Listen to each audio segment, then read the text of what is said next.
Okay, let's talk about this for a second. The other thing I want to talk about was abstracting and keeping things simple. Okay. I noticed, and you're given the mandate to do an NVC structure, which is fine. But there's definitely like some overcomplication right off the bat, right? Because you made a bunch of classes, and they don't really do much, to be honest. Like I think, like I was looking for, like there's no instantiation of a new. I'm not really sure how you use this. Did you use empty object somewhere? Yeah, it was for when you're making a new when you're trying to add a new one. So that Right, and it's then for it's in your that. controller. Mhm. It's because the controller needs an object to fill in the thing when it opens it. So I made an Right, empty one rather than right, having like just nothing. right. So we're gonna do this because I want things to try and be as clear as possible in your head in regards to structuring a project. And when you jump right into an NVC, especially with object oriented and classes and stuff like that, honestly, object oriented programming is a lot of times needlessly complicated. It's really good for organizing things in a big project, and like conceptualizing things as an object, and you kind of have everything working in one place or whatever. But you only want to like start doing it that way when you actually need to. And in fact, in your project, you have a mix of functions and classes and controllers that aren't really controllers. They're just kind of imperative programming where you're including things. And um, this isn't really how you do a controller. I'll show you how to do that properly. You have, so this is kind of like your controller, more or less. But in all reality here, you're actually just doing things imperatively, which is an imperative program is more or less line by line instructions. So there's no functions happening here, and there's no objects or classes or methods. So you have a mix of a lot of different things. And that's why I want to take a step back and do it one way, the most obvious way. And then when we need to get a little more complicated or organized, we'll do some levels of abstraction. But the best way to start with a code base like this is functions. Okay. Okay. Functional programming, where it's really easy to understand because there's really only one or two rules. It makes things very granular, right? So you learn to really not repeat yourself, and it makes a lot of intuitive sense. So you can just really what we can do with this code base at this point. There's not a whole lot going on, so it's not a big deal. But what we're going to do, not today, but maybe another day, I'll just set the framework for this. Is we're going to do this all with functions, okay?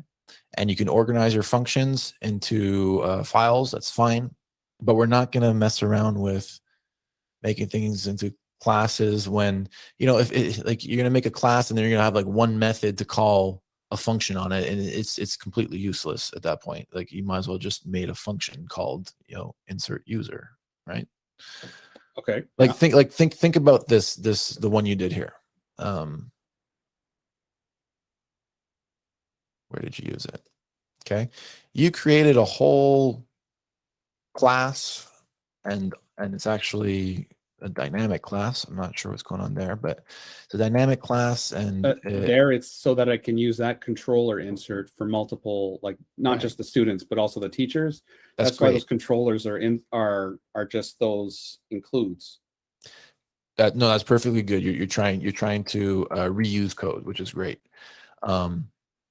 But to be honest, and then we initialize this empty object, and then there's this like, I don't know where here, yeah. So you get an ID, but so you get an ID, but then you're just calling an external function, right? So this should, you're using a class, but you're not using the advantages of a class, right? You don't really need to have those advantages right now because all of this could have been circumvented with literally create record, create model, right? And then the first argument of student, and then an array of all your fields. One function, right? Reused anywhere you want. You know, there's disadvantages to having it this generic in the sense that like we're not really controlling for the data we expect here, but that's later anyways. We don't, you know, that's like data structure validation and typing and stuff like that. We can worry about that way later. Right now, like the thing you're trying to do here and probably everywhere else is either create a model or update a model or delete, right?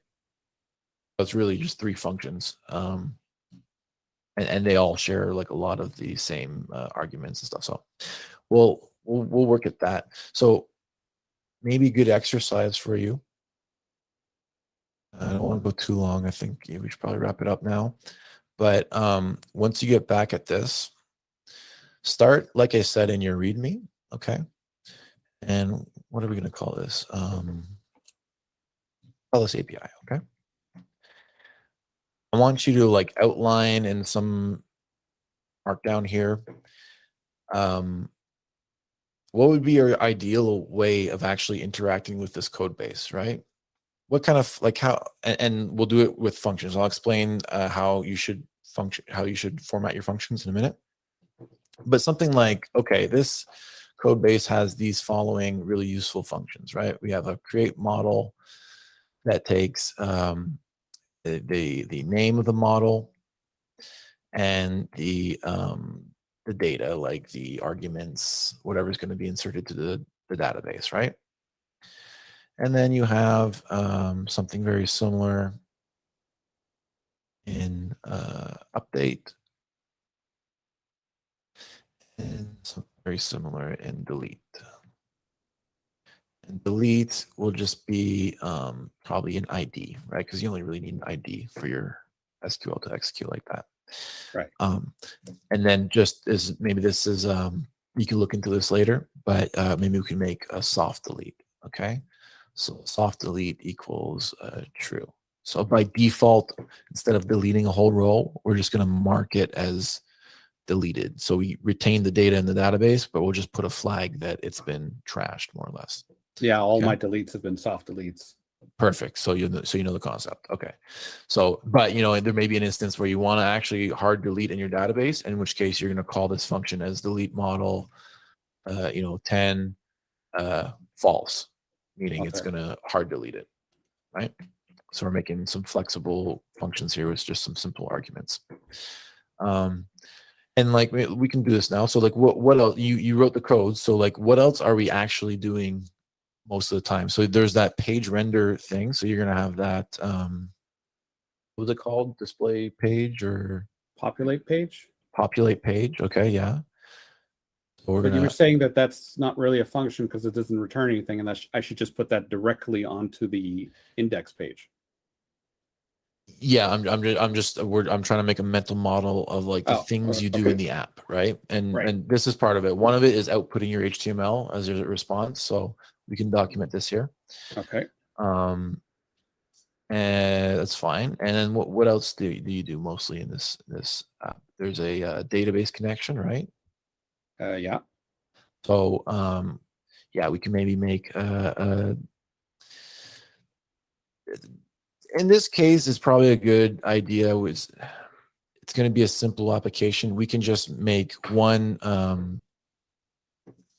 global variable called DB, and this could be a class or a function or something or whatever it is, and we can interact with it that way, or we can have a set of functions to do stuff in our DB, right? So something like DB insert, DB update, and this has like SQL that it's just wrapping SQL into this abstraction here. Whatever it is, right? You can have, we can have like maybe a DB file. So here in your library, you can have db.php. And this will make these functions. And these functions can be reused in these ones.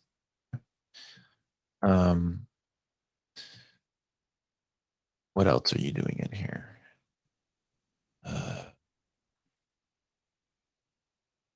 We'll start with that. Oh yeah, and then you have your controllers. Okay.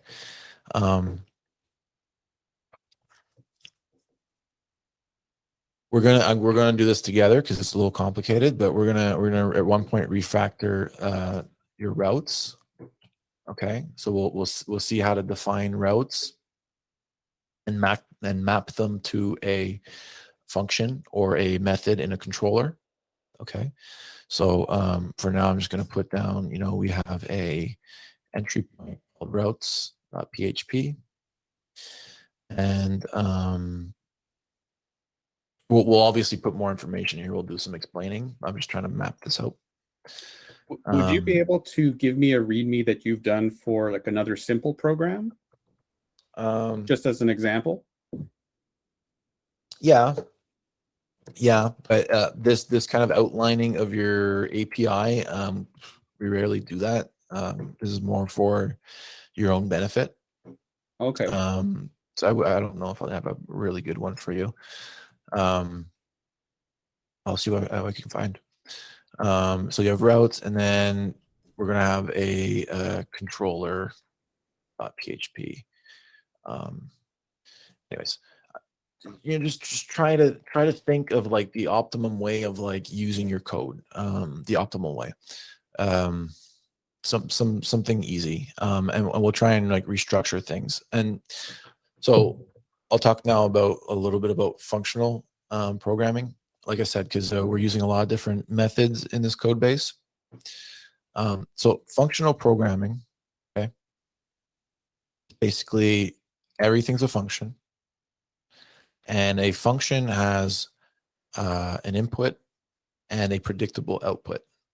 So given one input to a function, so we have a function called here. We have a function called hello, given a string, right? We want to return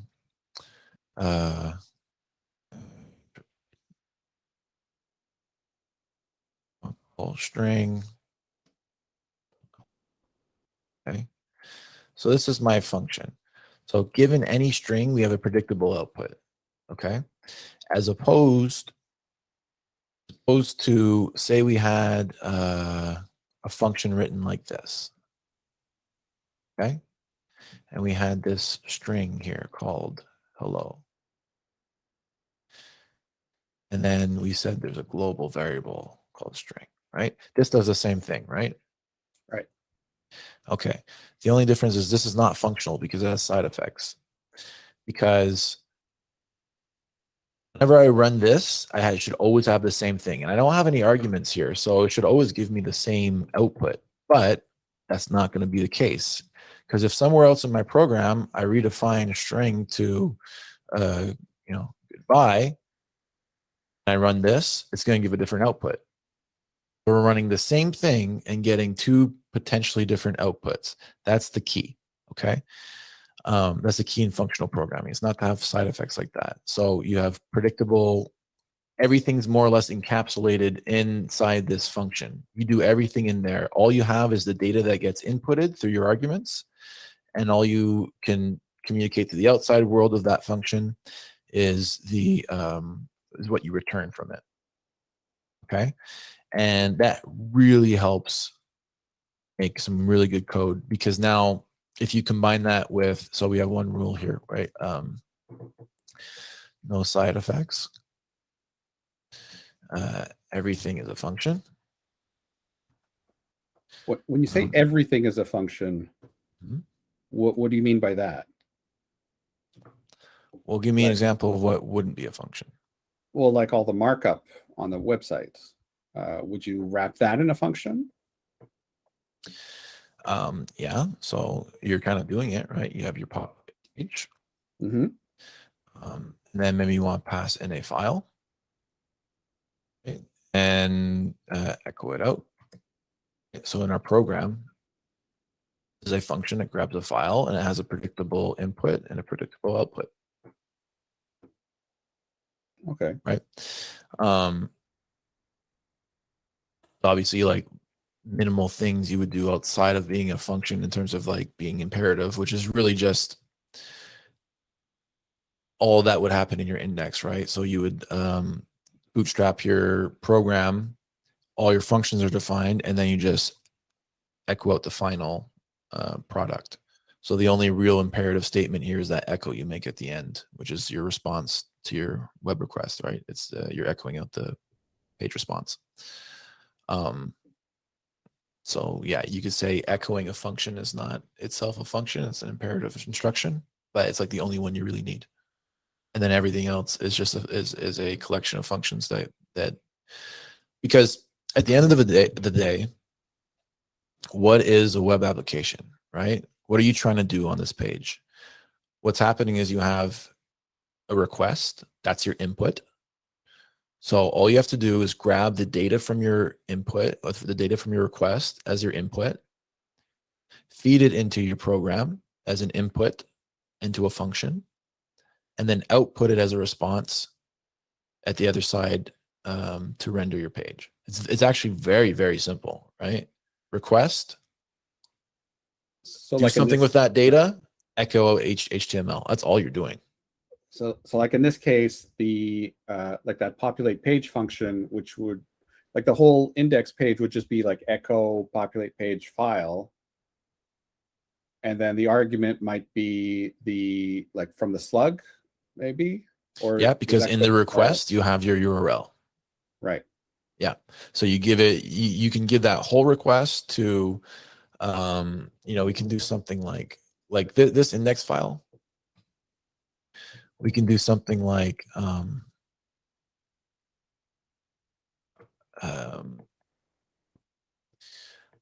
should we name this?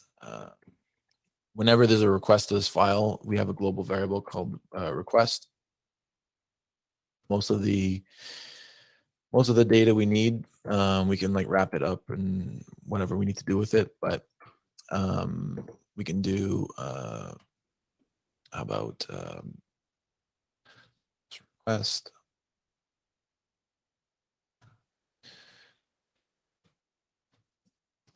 Okay. And then a response. And then here you just include like some sort of bootstrap file, which is like all your includes together, because you're going to want to, have a certain order to all the functions that you need in your program. And that'll include this function and this function. And like literally, this is a fully functioning app, web app, whatever you want, right? Because you have your input to your request, and then you have a function to output, and this comes out as HTML. Right? Okay.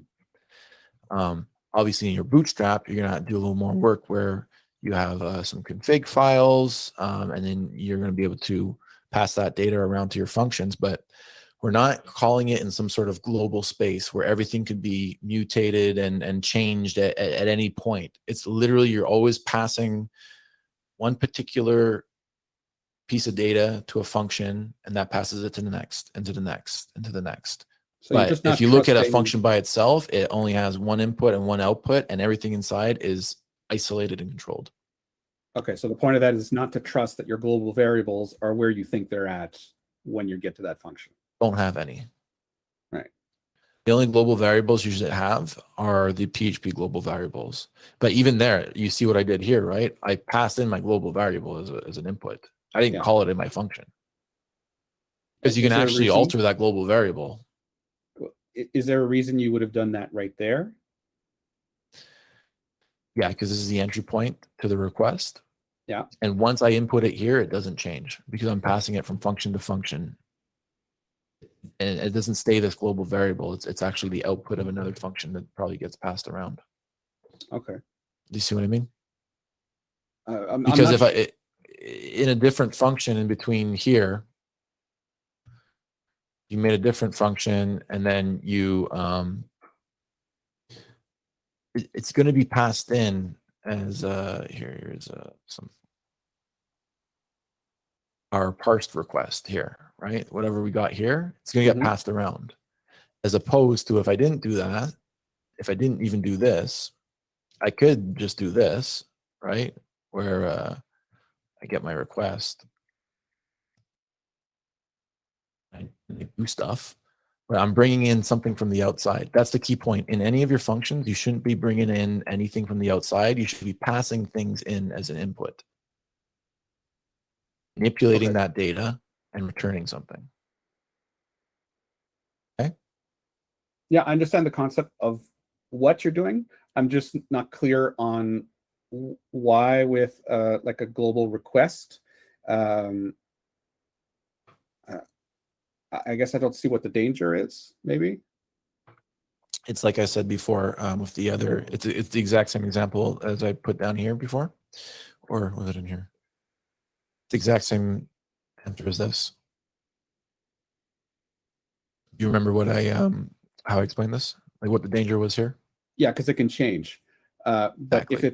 if it's going to the request, like between those two lines, it could actually change the global. Yes. Okay. Yeah, it's not likely, but things can change and it can get mutated. And in fact, it does. Like sometimes you have like what's called their you might see an error in your PHP app that says header's already sent, right? Well, that's because like the header was set and there was some echoing and so like some unexpected things happened in between and then there was a whole error.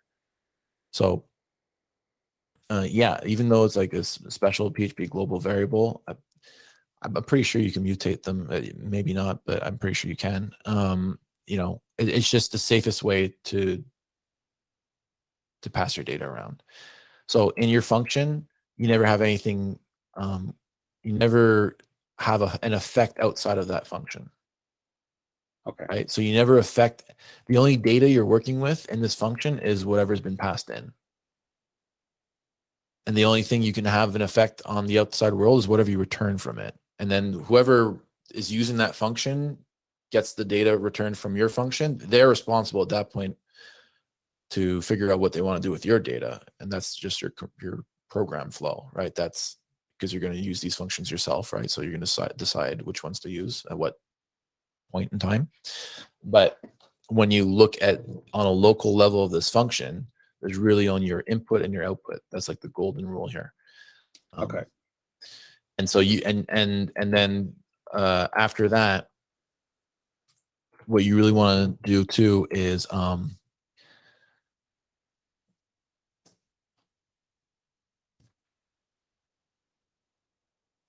just only do one thing.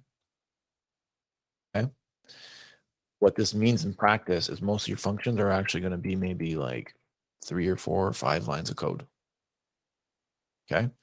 And then you name them the thing you're doing, right? So like this, even this isn't a good name, right? This I should be like format greeting.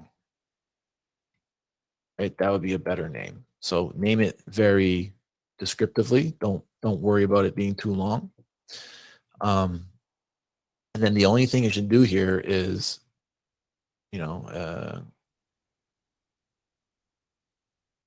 here, we'll do it this way.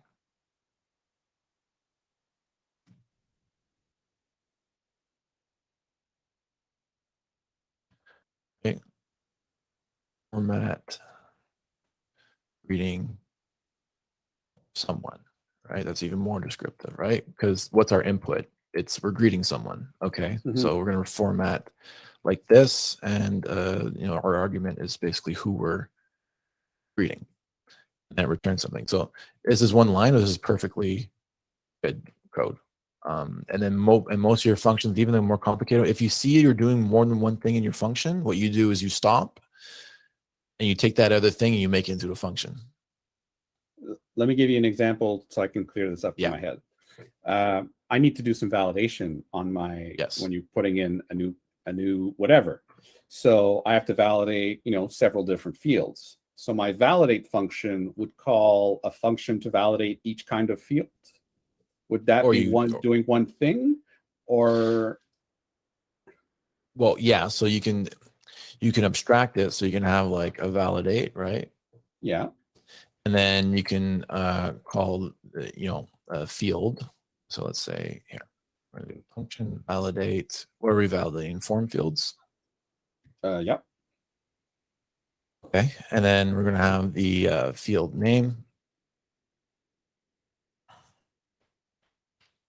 And that's what you want to do. Is this to get a message back? Like what I would have done, the way I normally do is I have a test, like if valid or if not valid, it makes like a counter go up.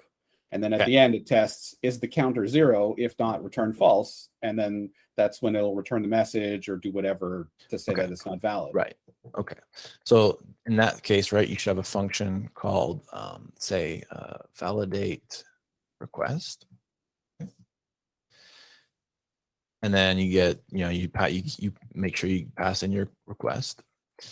This is pseudocode, okay? So like this, don't take it as gospel. And then what you can do is maybe you'll have like something like all fields on this. Okay. So loop over it.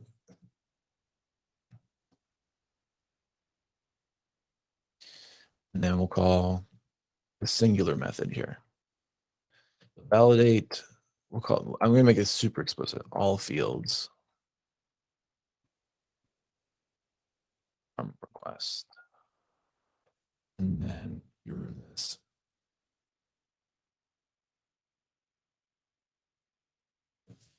Okay.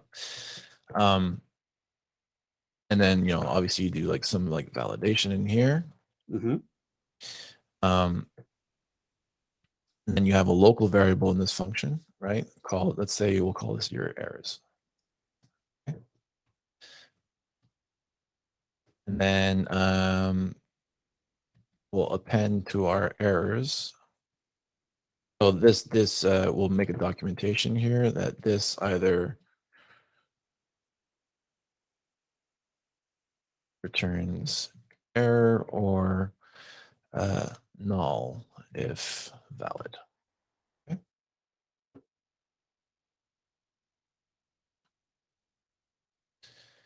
So true for now. Something error. And so now we know basically what we can do is if we'll call the method directly in our statement here, or our if statement. And so if we know a validate form field, it'll return null. Well, here, this one. Okay. Set the error. And then if we have an error, if it's not null,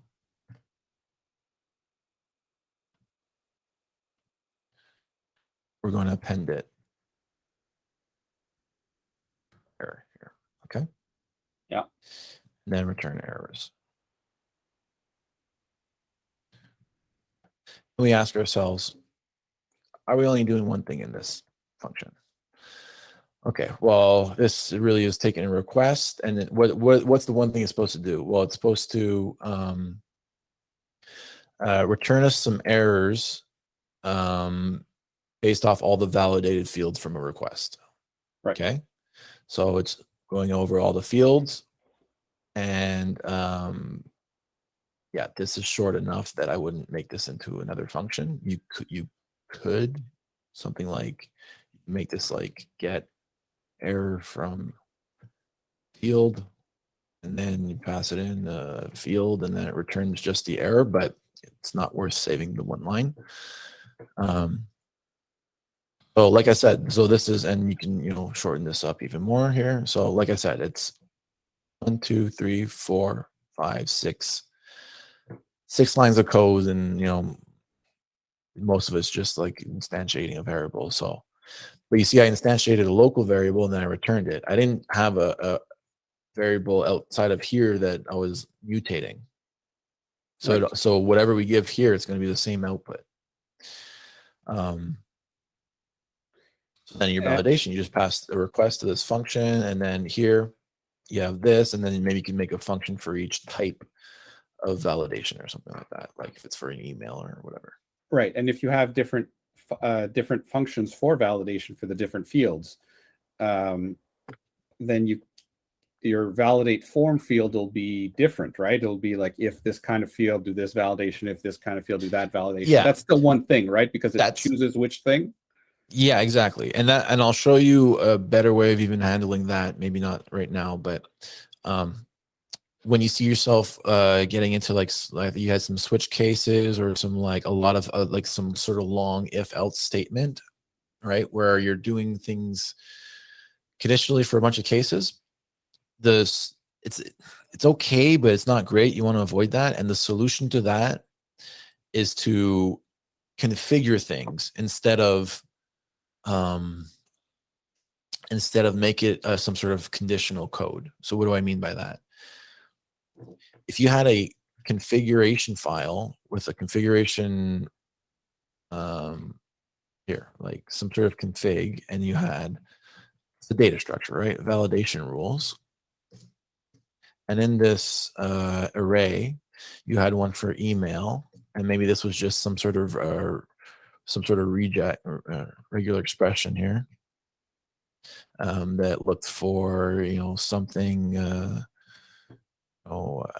I'm not going to reject, so I'm just putting whatever, something at some other.com. Yeah. Right. There's pseudocode here, but and then you had another one that was name. Well, that just checks, say that it's required. Well, now in your validation form field, like you can grab this configuration and then you can just say, well, I'll get the rule out of here and apply that. So now you're not making a case. This validation rules, it's not like an if else of every case of email or name. You just have some sort of configuration object that gives you the answer right away. Okay. Then in here, you can like reference it like this, right? Config validation rules, and then field. Okay. And this is your rule. Then we have something like apply rule to your field and then your input.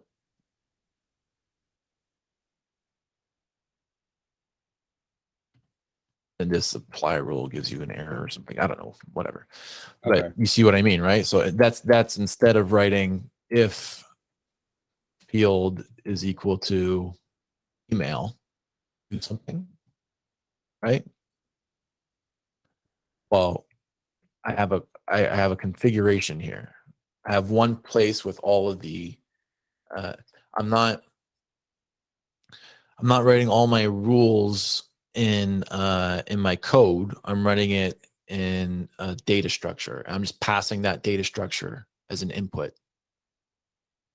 So that's the solution to that. Well, I'll show you, and it'll make a little more sense in practice. No, it's very similar to what you were telling me to do for those SVGs. Yeah, exactly. Yeah, I'm struggling to try to like explain the concept behind that, but it's like you want to just have.